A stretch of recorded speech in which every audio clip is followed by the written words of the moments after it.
الحمدللہ رب العالمین والصلاة والسلام علی سید الانبیاء والمرسلین۔ میرے یوٹیوب کے ناظرین کیسے ہیں آپ؟ امید کرتا ہوں کہ اب سب خیریت سے ہوں گے اور دعا کرتا ہوں کہ خالق کائنات اب سب کو اپنے حفظ و امان میں رکھے۔ آج جو ٹاپک لے کر آیا ہوں یہ بہت ہی دلچسپ اور بہت ہی معلوماتی اور بہت زیادہ فائدہ مند ہے، کیونکہ فی زمانہ ہر کوئی اپنے آپ کو مصیبت میں گرفتار پاتا ہے، ہر کوئی کسی نہ کسی آزمائش، کسی تکلیف، کسی بیماری میں مبتلا ہے۔ بیماریاں، تکلیفیں بہت عام ہو گئی ہیں،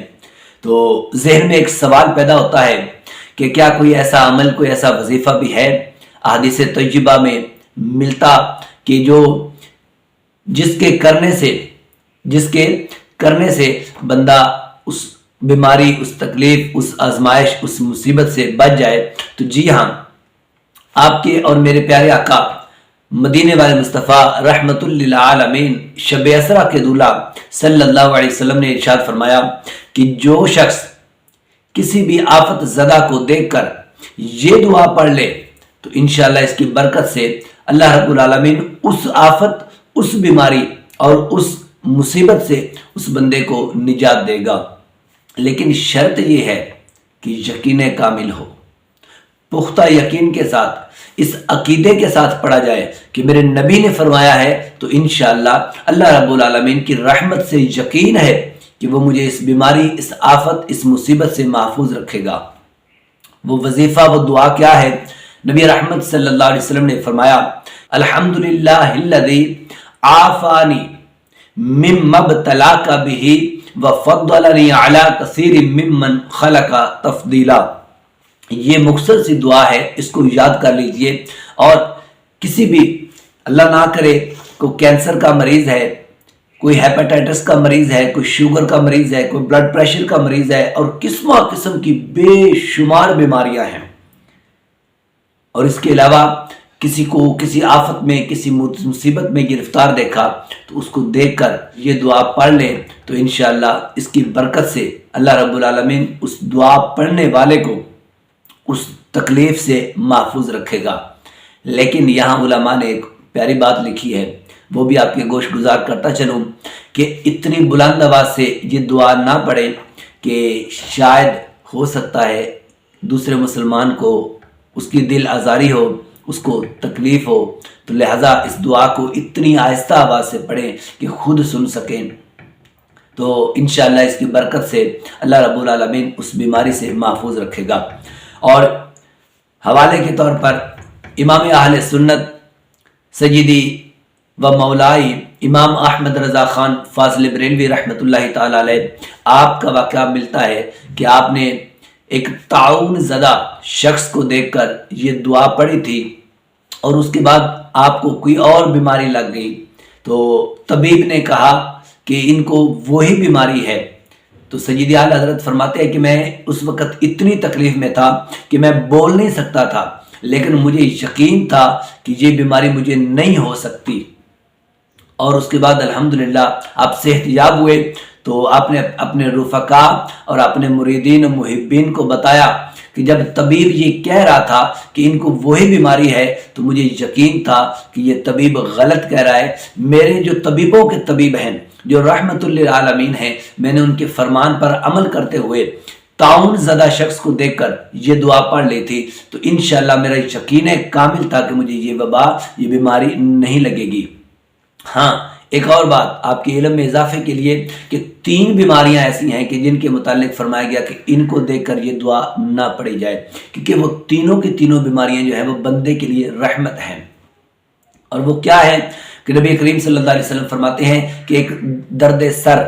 یعنی جس کے سر کو درد رہتا ہو، اور دوسری نزلہ، زکام، اور تیسری جو ہے وہ بخار ہے، کہ یہ تینوں بیماریاں ایسی ہیں کہ جو اللہ کی طرف سے رحمت ہے اور بندے کے گناہوں کے بخشوانے اور معاف کرانے کا ایک سبب اور ذریعہ ہے۔ اور بخار کے متعلق تو ایک روایت ہے کہ جس کو بخار ہوا اس کے گناہ ایسے جھڑتے ہیں کہ جیسے خزاں کے اندر خشک درخت سے پتے جھڑتے ہیں۔ اب آپ کے لیے 1-2 وظائف لے کر حاضر ہوا ہوں، تو انشاءاللہ ان کو سنتے ہیں۔ بواسیر یہ بھی ایک کامن بیماری ہے، یہ پائی جاتی ہے لوگوں میں۔ اللہ تعالیٰ سے دعا کروں گا کہ سب کو اس بیماری سے محفوظ رکھے۔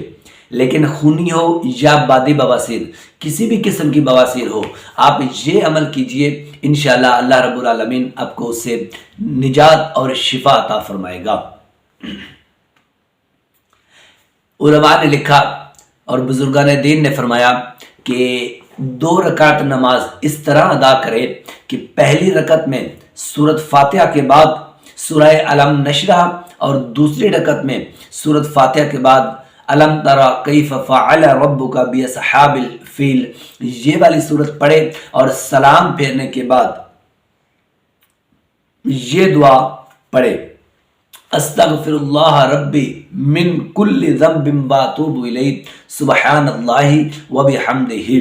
انشاءاللہ یہ عمل چند روز کرے گا، اس کی برکت سے رب العالمین چاہے وہ بواسیر خونی ہو یا بادی ہو، خالق کائنات اس کو اس بیماری سے شفا عطا فرما دے گا۔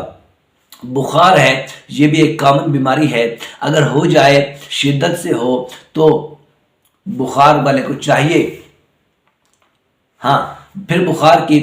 تو شدت سے ہو، پھر بخار کی بھی 2 قسمیں ہیں۔ بعض اوقات آپ نے دیکھا ہوگا کہ بخار کے اندر سردی بہت زیادہ لگتی ہے، کپ کپی طاری ہو جاتی ہے، اور بعض اوقات بخار میں سردی نہیں لگتی۔ تو جو وہ بخار کی جس میں سردی نہ لگے اس کا وظیفہ الگ ہے، اور وہ بخار کی جس میں سردی لگے اس کا وظیفہ الگ ہے۔ فرمایا کہ وہ بخار کی جس میں سردی نہ لگے تو ایسے شخص کو یہ آیت کریمہ لکھ کر اس کے گلے میں پہنا دیں، انشاءاللہ رب العالمین اسے شفا عطا فرمائے گا۔ قلنا یا نار کونی بردم وسلام علی ابراہیم، یہ آیت کریمہ قرآن پاک کی آیت کریمہ ہے۔ اس آیت کریمہ کو پڑھ کر لکھ کر اس کے گلے میں لٹکا دیں، اور پھر اس آیت کریمہ کو پڑھ کر اس بخار والے پر دم بھی کرتے رہیں، تو انشاءاللہ اس کی برکت سے رب العالمین اس بندے کو